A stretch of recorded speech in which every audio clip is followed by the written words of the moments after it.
Okay, this time on the laboratory, or let me say the third attempt to do this, to make it as easy as possible.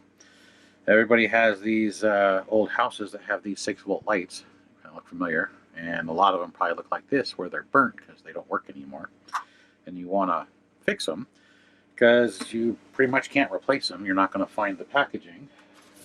But if you do, that's what it looks like. Whenever I would find them in the old days, I would buy them up.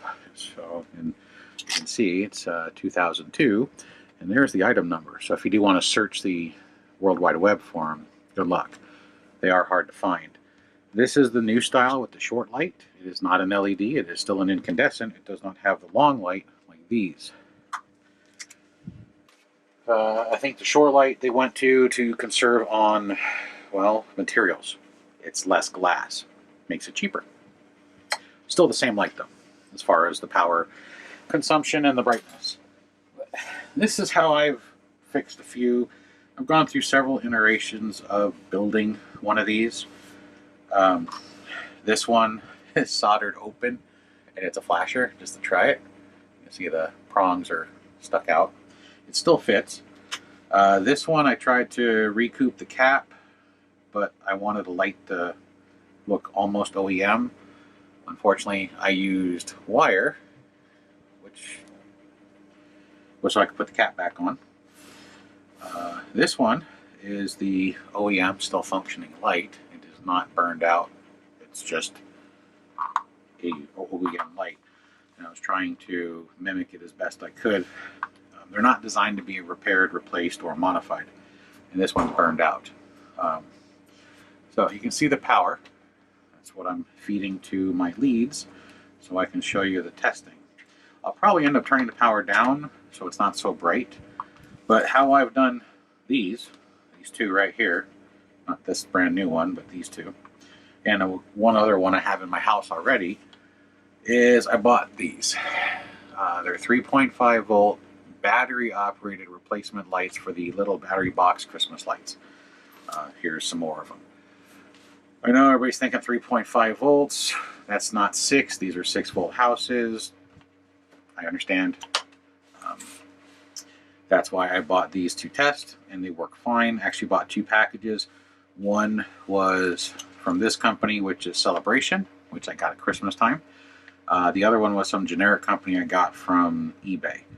And this was, I think, $4 for 5 bulbs, and I got it at Ace Hardware. I'm sure you can get other places. The eBay one was like $3 for 2 bulbs. And one of those bulbs is in my other house in my display. The other bulb, unfortunately, in the process of making it, I broke the glass. So it was useless. But to show that these little 3.5 volt light bulbs will function at 6 volts, there's a lot of times people think things are fake. That's why I wanted you to see the power.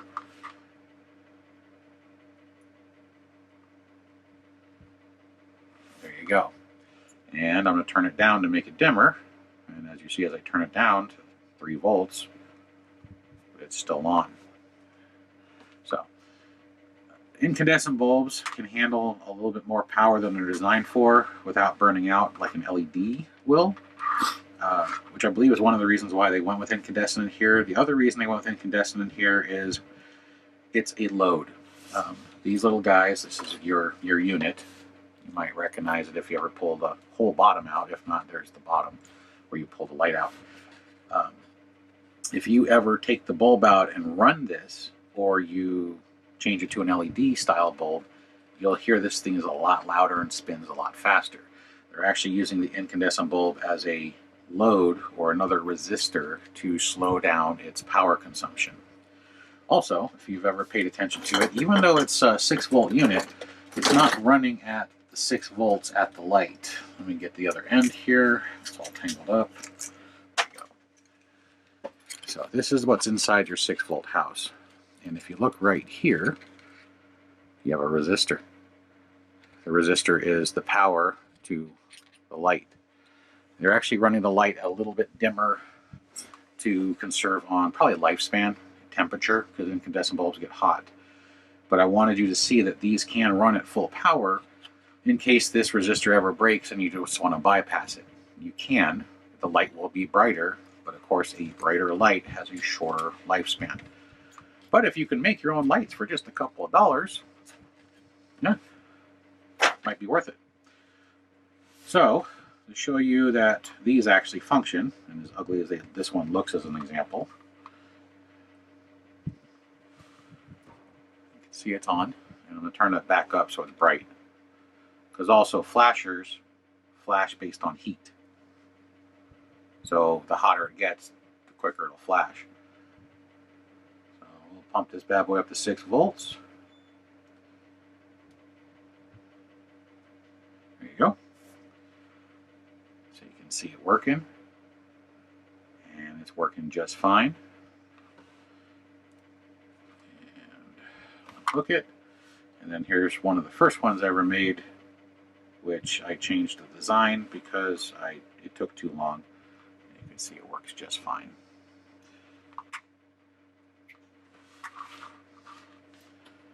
And then this is the OEM light, the OG from the original talls, not the short,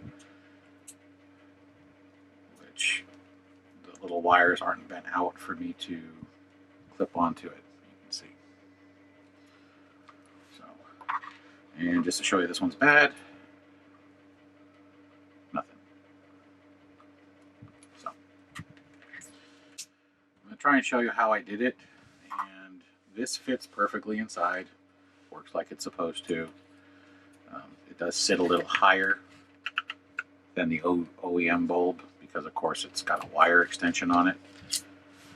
And this fits too. As ugly as this is, without having this top dome, it does actually fit and work. I thought the flasher might be kind of cool, but I have not put it in any of my houses. So it just slides in just like the original, but without that dome piece, you have to line it up better because this tapered dome actually helps center it into the base. And it does function, it does flash. I thought it might be a neat effect, and in theory it is, but it just doesn't give me the pizzazz I was expecting. I think if the flash was more of a fade in and out flash and not a just a rapid flash, it would be better. The only problem with the one where it's tapered like this is it's a little bit tighter, so to break it free you have to use a tool. I generally recommend using a screwdriver or something anyway, just because you can break your fingernail because this little clip also holds it in. So, but to dismantle this, you can use heat right inside here. These little joints, they have glue, and it's a really strong glue. It's probably more of a type of super glue or resin. Heat helps. Sometimes you're lucky and you can work it and you can hear it start cracking and come apart sometimes. But you don't want to damage these upper bars because these are what go all the way up to the top. So if you break the bar off, you have to make a new one, which you can with a piece of solid core thin wire like telephone gauge and soldering iron. And you can solder a new piece of wire up inside. So let's see if we can get this one to pop free. If not, we'll use some heat.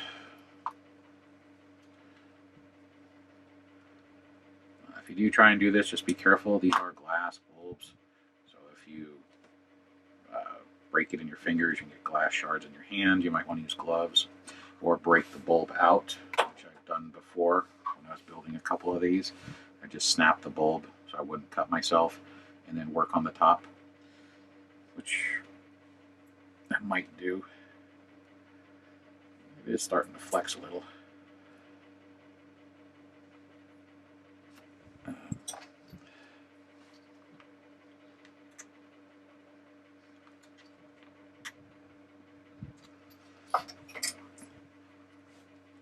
If you can find these in a higher voltage, it just means that you might have a dimmer bulb with that resistor, which might be good too.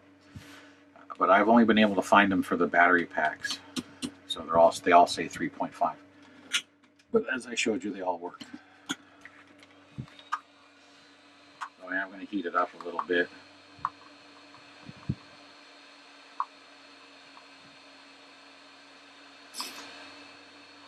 Now my other one, it has the dome like this, but this is totally fine. It's inside your house, you're not going to see it. It's got that rotating barrel around it. And I see so many people asking for assistance trying to find this light bulb.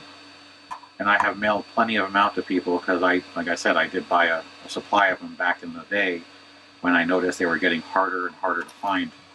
And I have, I don't know, 5 houses, I think, that take this bulb.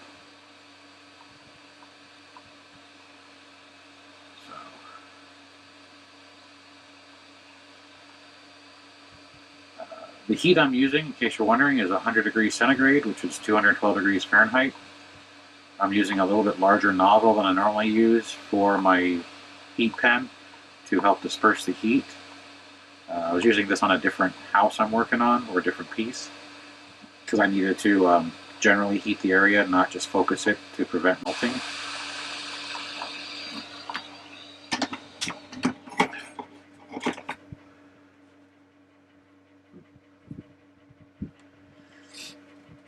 We're going to see if we can build one of these things in real time. It's a little toasty, and also, just in case it breaks, I don't want my fingers in the glass.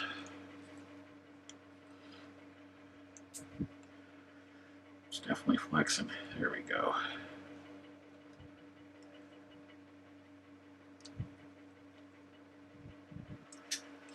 Alright, it has separated. Now the wires are holding it. So at this point I am going to have to take the glass out because the glass, the heat didn't separate the little solder inside because it's not hot enough. So I'm going to break out the glass, look for a little container to contain the shards. So use that.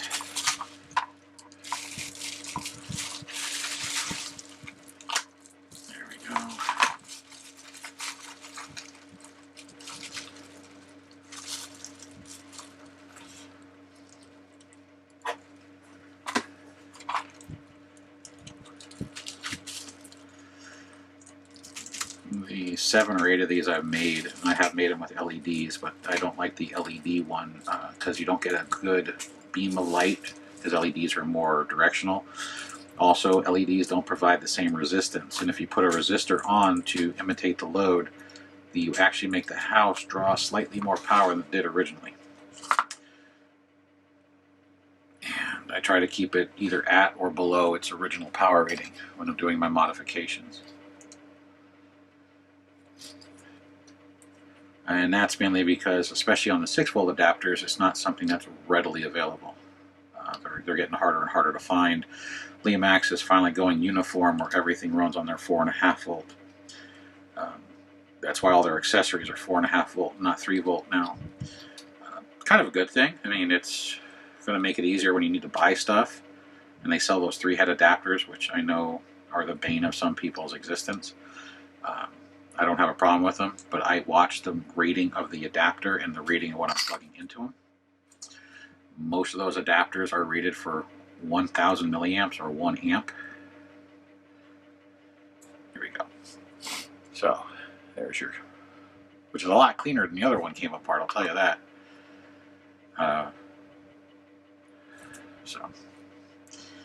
And again, I don't use the tops particularly, so I don't really care.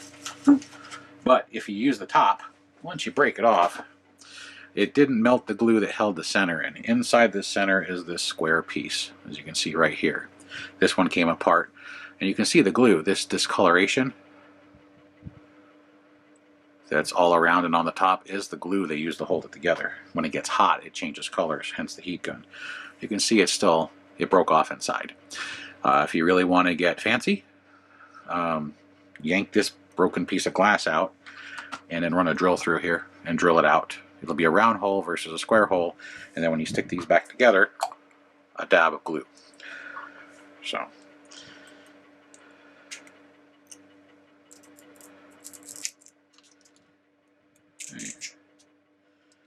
So yeah, you just kind of have to break out the rest of the glass and then run a drill bit down in there. Just gonna clean up the little piece of the glass so I don't lay my hand in it and get a little glass shard stuck in there. And trash.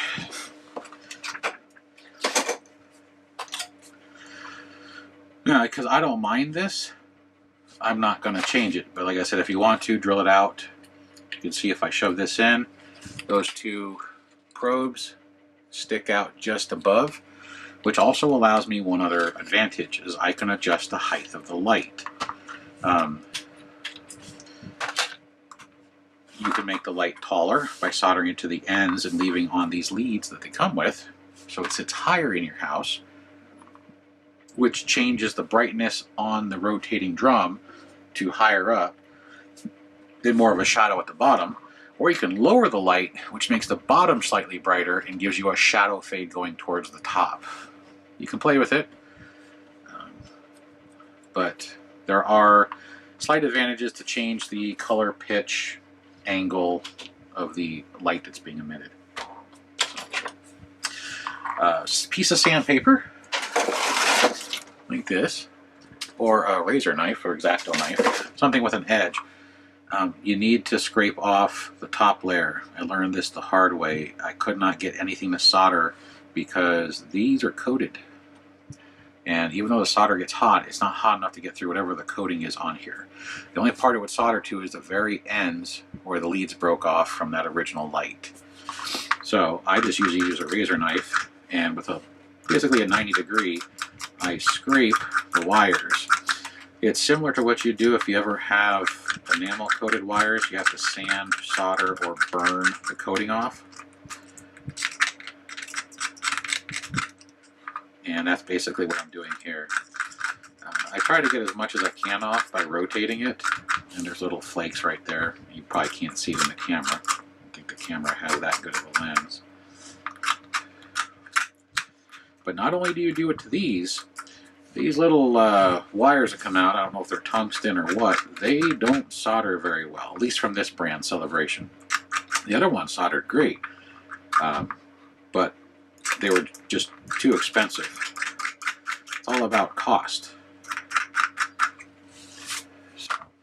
So I've scraped them shiny, so it kind of has a brass yellowish color, and up towards the top it's now silver. And then I'll take one of these lights and do the same thing. Now the reason I use the X-Acto knife versus sandpaper is these things are paper thin. They're probably 28 gauge. And the sandpaper, you can't see what you're doing. Whereas with an X-Acto knife, you can set them on a harder surface, a mat, and then you can scrape the discolor off, because these kind of have a reddish tinge. Now, I don't know if I'll be able to see it. I'll just scrape the one, use the white backer, and hopefully you can see it. It's hard to tell with the light glare. Maybe do it this way.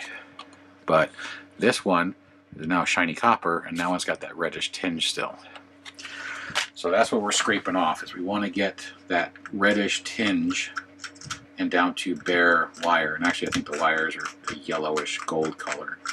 So they're probably not copper, they're probably brass or aluminum.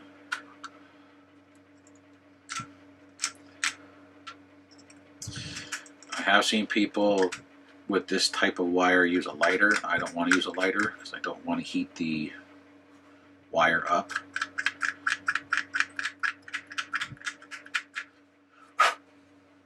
I'm just going to check. I still need a little bit more on this one.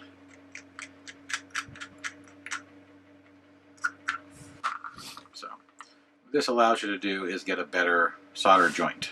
You're not getting through that coating, which is really, really hard to solder. Flux, if you have it, this is going to be a lifesaver. I've also done this. So this is the third attempt at filming. I've done a half a dozen of these lights, and every time I do it, I try a different way until I found the best, which was this way. I know the solder globs look horrible, but that's because I didn't scrape the uprights on this one. I did when I did this one, and that was a big difference. You can get solder gel, solder paste, a solder pen. I just use the paste for this because I can just dip the leads in and I can see that they're coated. And I can do the same thing here, just stab it in and I can see that they're coated. We're good to go. But if you have solder gel or solder pen, here's a solder pen, you can do the same thing just by dabbing it on. I have gel, I just don't know where the heck it went. It kind of looks like toothpaste, but it's a little bit thinner. So, I'm going to fire up the soldering iron. Whoops, soldering iron. You can do this without a set of helping hands. If you have a set of helping hands, you might want to use carefully, because this is glass, to hold this in alignment in case you're not steady. So this little glass bead at the top, you can just grab onto it.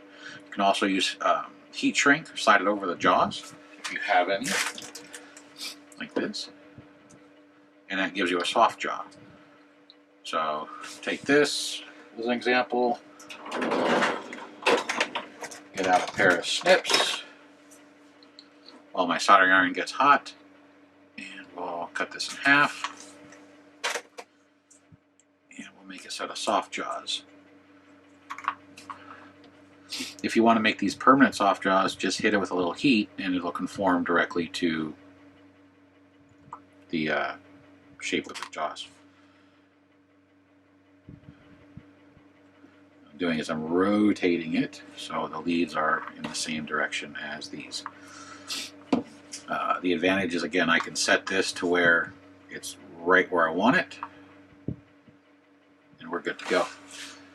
So on the solder, I will definitely recommend that you do not use lead-free. I did try lead-free. I tried it originally on this one, the flasher, and it was not a success in any shape of the imagination. I redid it with lead. That's why it's globbed also, is because the first attempt was with non-leaded solder. Lead actually does help a lot. So I'm going to tin these so I can get some solder stuck to them. I'm going to tin the ones on the light as well, as best as I can. They're hard to see. You might need magnifiers if you have bad sight.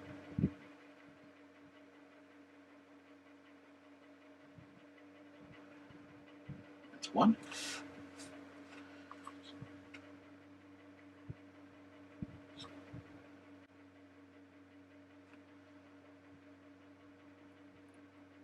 Trust me, I use magnifiers a lot, so it's not to be derogatory.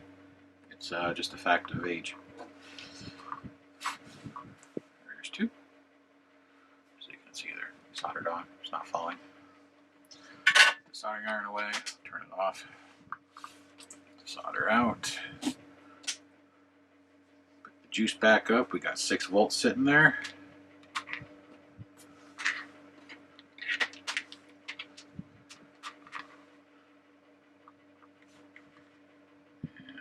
I'll just clip it so I can actually hold it. Voila. It is the fastest, easiest way. It's not pretty. I understand a lot of people say, well, this looks so much nicer, or the OEM setup. But since you can't get them, you got to improvise.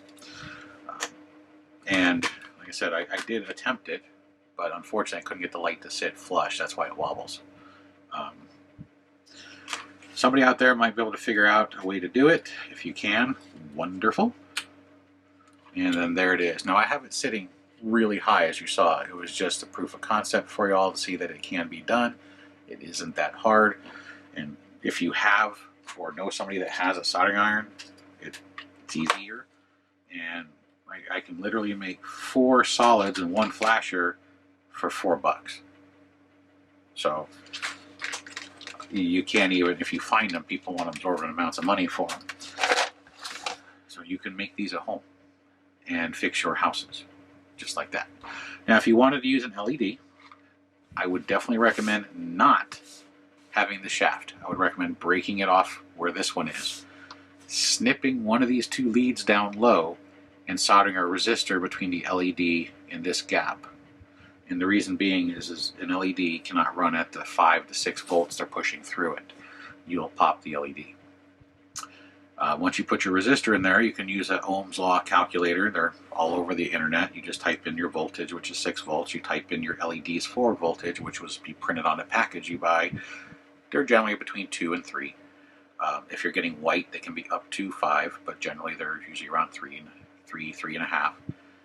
And it'll tell you what ohm resistor you need. And on this size, you only need an 1/8 watt or a 1/4 watt at the most. Here's the biggest thing about LEDs. They are not reversible, which means I don't know which side of this is hot and which side of this is not, or positive and ground. Incandescent bulbs do not care which way I connect them. So if I do the black on one side and the red on the other, it's fine. Turn this around and do it again, it doesn't care. That's one of the other things about incandescent bulbs. They're unidirectional. This works on DC and AC. It doesn't care. LEDs do. LED, like I said, I did one of my houses in LED, the Dragon's costume shop, and it's much louder. The first time I soldered it, I didn't know which side was positive and which side was negative, and the light didn't work. I had to pull it back out, flip it, solder it back together, and it works fine. Also, the LED being directional, meaning it puts most of the light out the front and not out the sides.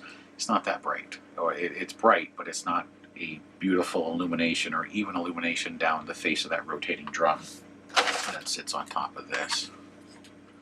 So I would stick with the incandescents. LEDs are more efficient, but with the incandescents you're going to get a couple advantages.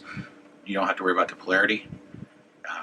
You can get a pack in case you break them for less money. Usually with LEDs you have to buy a package of LEDs. So they come in a pack like this where you have to get a minimum of 50 or 100. This was a pack of 100. If you're only fixing one thing, you don't need 100 lights. And this has the appropriate load that they set up for this unit to run with that little circuit board right there. The LED load, even with the resistor, is not high enough, and it makes it run faster and louder because the motor is spinning quicker because there's less total overall draw. So I personally would stick with this. I've been testing these on my own houses, and this is the fastest, quickest, easiest, cheapest way of fixing them. Making them look OEM is much harder, and it's a pain in the butt. Keeping the shaft makes it more rigid, but this is the only part that makes contact. That's it. That's all you need. You just need that bottom section to make contact. Because as you can see on the OEM one, that section is what makes contact. The rest of this is just to align it, center it, and push it in. So, hopefully this helps as far as making your own. So I always use pliers. There we go. So you can compare the original with its, we'll try and reduce the light a little bit, make it a little easier to see. So here's the original again.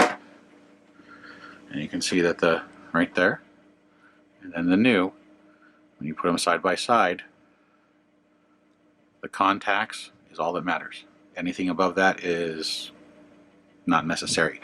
And if you look at the way I did this, the lights are almost the same height. The one I did is 1/16 of an inch taller than the original. And I mean the original, not the new short one.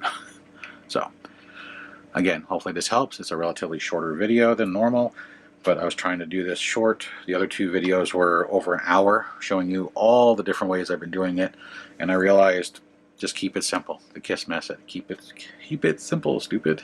So, hopefully this helps. Search the internet, or at Christmas time, Halloween time, you get these in colored bulbs. Usually they're orange or quote-unquote black light. I got them again from Ace Hardware. These are for the battery pack driven Christmas lights that you find at the cash registers. Heck, you can buy one of those and just pull the bulbs out of it. But they're generally like $12, $13. This was $4. So for $4, you can make 4 solids and 1 flasher if you wanted. And if you break a light, it's basically $1 a bulb. So thanks for watching. Until the next one,